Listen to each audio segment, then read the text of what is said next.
Right, since time began, you've probably heard this, but I actually want a few people not to just nod at me. Let's get the energy back up again. What came first, the chicken or the egg? Oh, somebody kind of mumbled there. Who's hands up for chicken? The vegans went for chicken. Oh, interesting. 1, 2. Hands up for the egg. Cool. Hands up if you never put your hands up for either. Right. It's the easy option.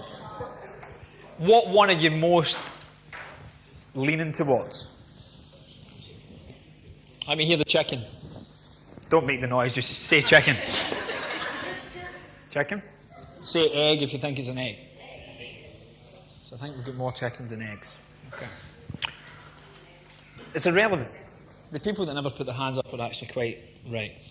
As are the people that put their hands up also. Doesn't matter. Entirely up to you. It's your belief. That analogy, though, I want to touch it through. I'll show you this quickly. So I'm going to talk about this after the next break. But that's our model for our physical movement. So it starts with the breath, and then we go round. And I believe that it's stability next, then mobility. But it's very much in the fitness world, it's very linked to that whole chicken and egg thing. I was here first. I mean, it doesn't matter once you understand how the human concepts and the anatomy trains and why the body's designed to move the way it is. But I think there's been a lot of references to babies, to young adults, to infants, and how they've actually got it more aligned than what we have as adults, but we still kind of power trip down to them. Like, my mum's statement, you understand when you're a parent, or you understand when you're older. What they're basically saying, you'll understand what I'm saying right here, right now when you get older. It's not about understanding the same level, but kids know their stuff. They can't communicate it, but they'll demonstrate it. So up the top there, I know it's a little bit blurry, and they're demonstrating it right now. They like to be heard, and it's brilliant. So Algie's kind of losing a little bit. She's like, oh my God, and they just won't shut up. But that's good, I believe, because this is the other side of it. You can look at a still photograph of a baby and go, oh, and then they start acting up little bits, and you go, oh my God. But that's life, is it not? It's the good and the bad. And they're not conditioned yet to silence themselves. They want to speak, they speak. They're hungry, they tell you. If they want to act like little shits, they don't care. It's risk versus reward. It's chicken versus egg. I'm going to go this way, and I don't really care. And your emotional response is your choice as well. So I think it's not something to be scared of. I don't care about that. That fits in beautifully with what we're here for. But babies in particular will tell you a lot. Ross was talking about it beautifully. If you watch he was just talking about society, but you watch a little baby breathe, they've got the Buddha belly down pat. They've not been conditioned to breathe in and then turn the top torso down so it makes your waist look smaller and your shoulders look bigger and pout and then the selfie. They don't know any of that stuff. They just know, I look cute naturally. I'm pure love in its purest form. I'll piss where I want. I'll shit where I want. You'll pick it up. Then you can feed me. And then the beauty of it all is you can give me a cuddle and tell me how beautiful I am, but I've just shat all over you. They're winning the game. They know how to do it. But they don't care. They're not socially conditioned to downplay their needs, more driven by their true wants. The kid will tell you. We try and project our stuff onto them. They mirror it back and then we freak out. And then we get guilty about, oh my God, but it's cool. It's the same lesson through every single thing throughout. And I can't remember exactly what you said, Tess, but it was along the lines of just like, love yourself first. It's got to start within that. And I loved you and Simone sharing some stuff I never knew before. And again, like going through your own trials and tribulations, which I think is every female's birthright, and guys will never understand it. We can try, but we never ever will. It's just amazing. You guys make life. Like we can deposit a wee kind of token in the bank, but then you just take over. It's amazing. So if you don't believe that you're a walking, talking miracle, it's time to wake up. So ladies, I think, give yourself a wee kind of clap just now. 2 people think they're a miracle. Is it my energy? Is my energy low here? Because I'm thinking I'm kind of trying to give it. It's one of these kind of more, yeah, I kind of see that. Let's get that fucking shifted.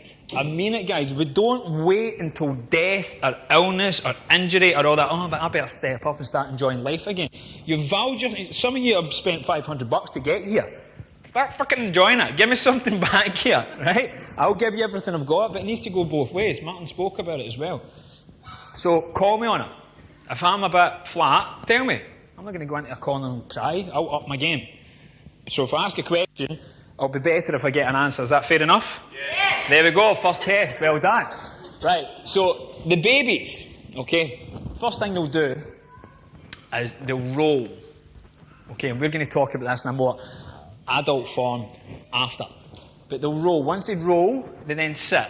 From sit, they then crawl, and pull themselves up to stand. And everything here is that kinesthetic touch, and that feel, and that exploration, and that wonderment, and that intrigue, and that what if, not no. It's just, oh, I wonder what's over here. Probably get into a little bit of trouble, but you know what, fuck it. I'd rather just go for it anyway, and just go here.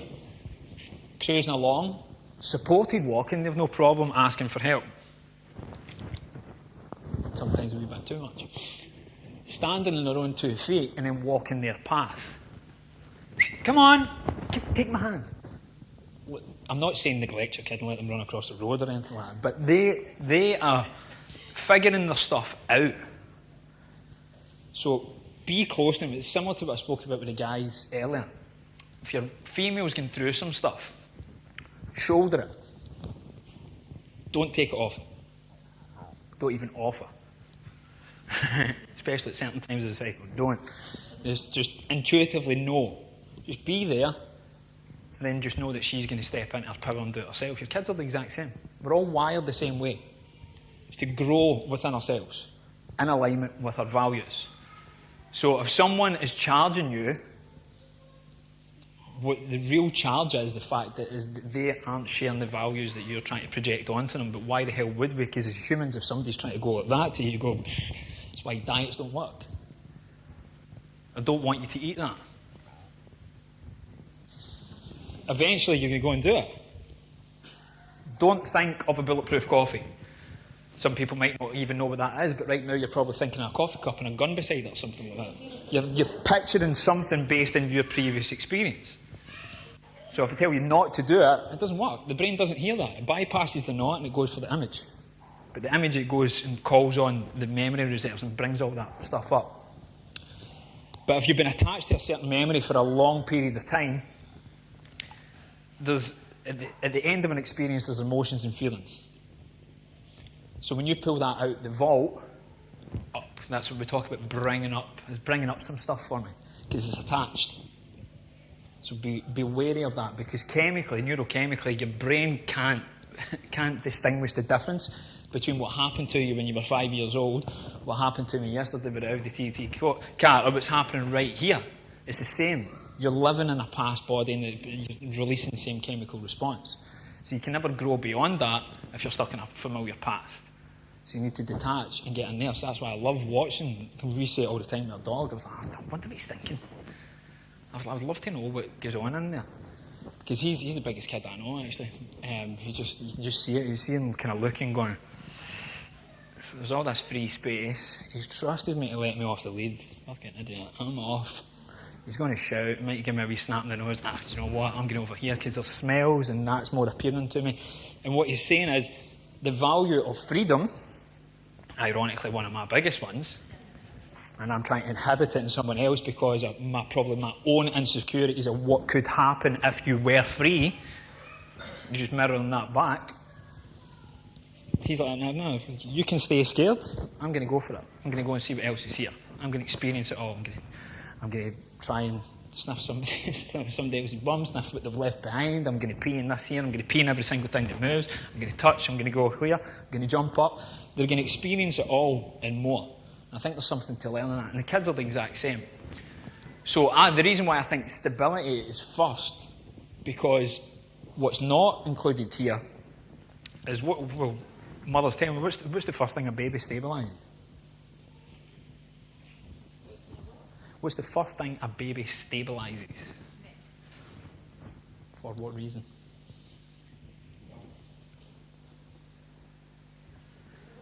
Support, balance. Is that important to you in your lives? People that are shouting that up, remember it's a values mirror, everything we do. Protect the brain, yeah, because they know it's important. Right? So intuitively they're doing that because the body's already wired to do it. Now, take the stabilisation, which is a learned behaviour, a guided from within behaviour. Take that back a bit. So before it's stable, it's unstable, yeah? Or is it mobile?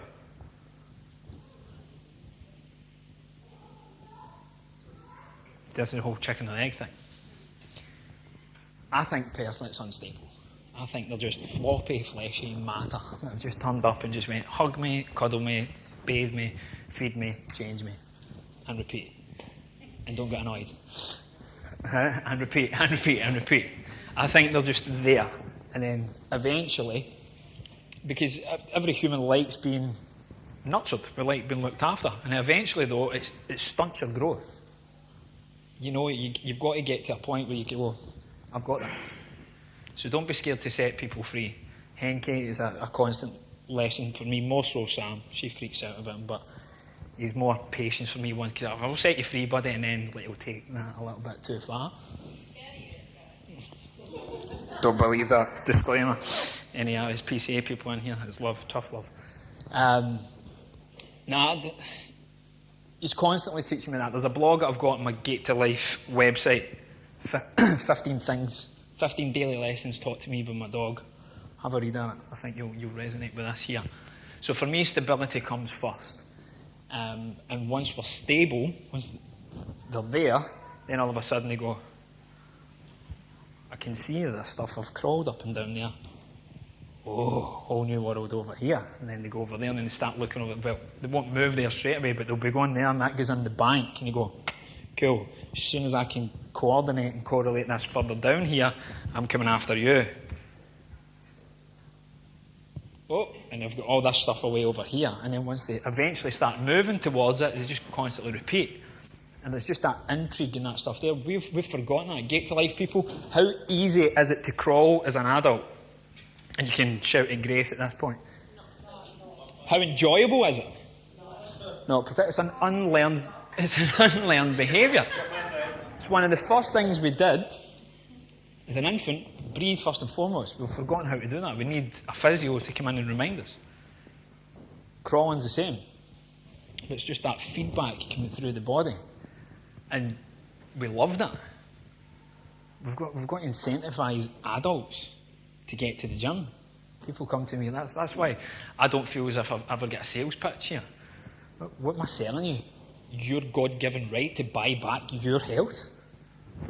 That's a decision you need to make.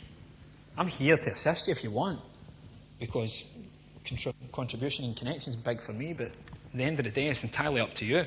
But we've got to that devolved state in the human race that we need incentives to move our own selves.